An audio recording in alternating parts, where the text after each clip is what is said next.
Magandang araw po sa inyong lahat mga idol. Pasensya na po kung ngayon lang ako nakapag-upload ng video ulit.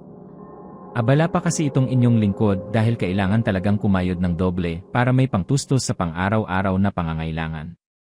Maraming salamat sa pag-intindi po ninyo at thank you so much din po sa inyong lahat sa walang sawang ninyong suporta sa munting channel ko. Halina mga idol, simulan na natin ang kwento.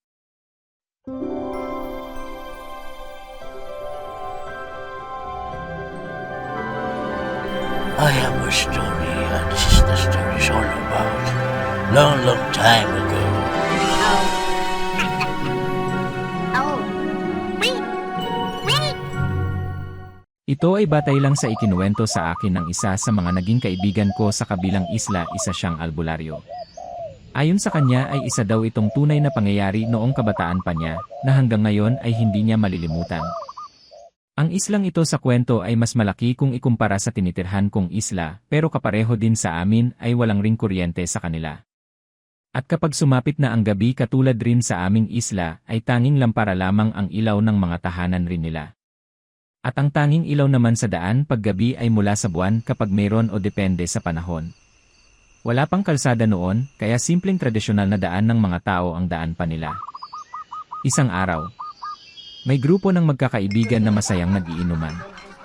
Sa kanilang masayang kwentuan ay naging paksa rin nila ang kwento ng tanyag na lumang daan sa gilid ng lumang simbahan.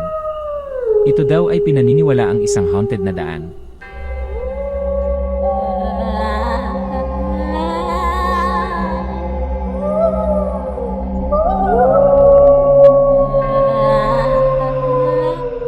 Kinagabihan, umalis ang isa sa kanilang tropa upang umuwi. Ito ay tinatago natin sa pangalang Bandong, hindi niya tunay na pangalan. Siya ang tinaguriang siga daw noon sa kanilang isla. Hindi pa man siya masyadong nakakalayo mula sa pinag-inuman nila ng mga kaibigan niya, ay may nakita siyang mga kalalakihan na nanghaharana sa isang dalaga at dito ay may naiisip siyang kapilyuhan. Pasintabi po sa mga kumakain ngayon, pasensya na po.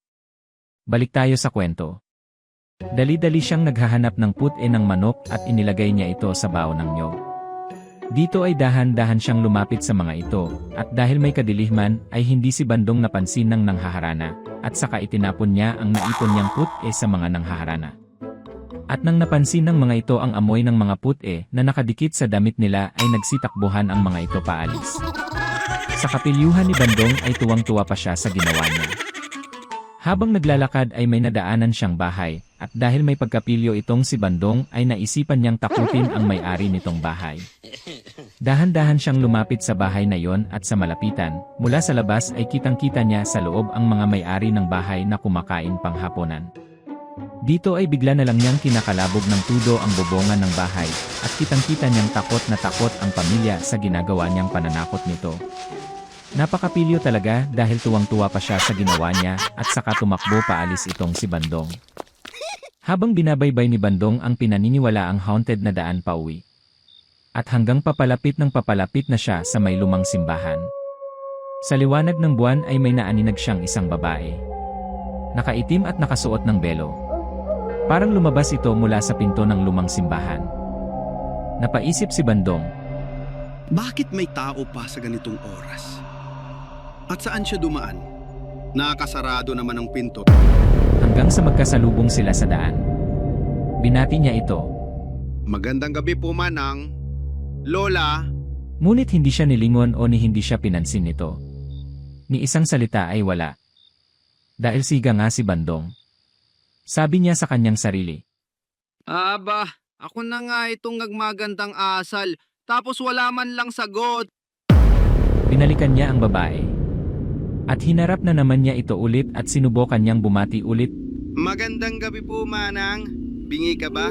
Ngunit ganon pa rin ay hindi pa rin ito sumasagot at tuloy lang ito sa pag-alis. Hanggang sa hinarap na naman ito ni Bandong at saka hinablot ang belo nitong babae upang makita ang mukha. Pero laking gulat niya.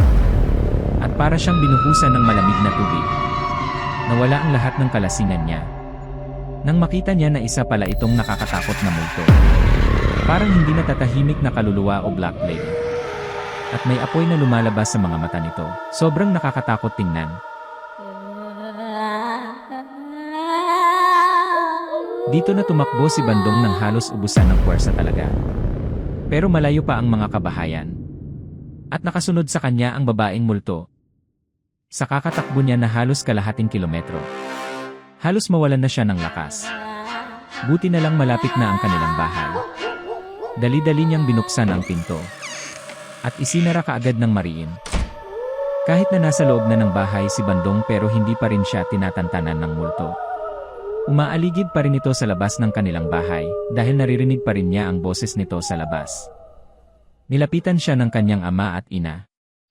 Bandong, anong nangyari sa'yo? Ngunit tulala lang si Bandong. Walang masabi. Hanggang kinabukasan na lang niya na ikwento ang bangungot na nangyari sa kanya ng gabing iyon. Minsan may mga nilalang na hindi mo gustong makasalubong. At kapag nakita mo sila, huwag mo nang subukang alisin ang kanilang belo o anumang nakatakip sa mukha nito, baka isa pala itong multo.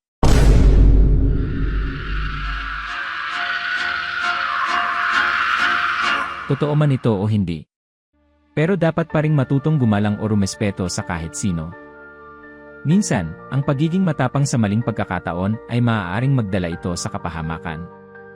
Thank you so much for watching po mga idol. Hihingi lang po ako ng kunting pabor sa inyo to please subscribe po sa aking munting YouTube channel. Napakalaking tulong na po yan sa amin na mga content creator. Pakipindot na rin po please ng like button at pakisali na rin po sa pagpindot please ng notification bell button para ma-notify po kayo sa mga bagong upload pa nating mga videos. Once again thank you so much po sa inyong lahat.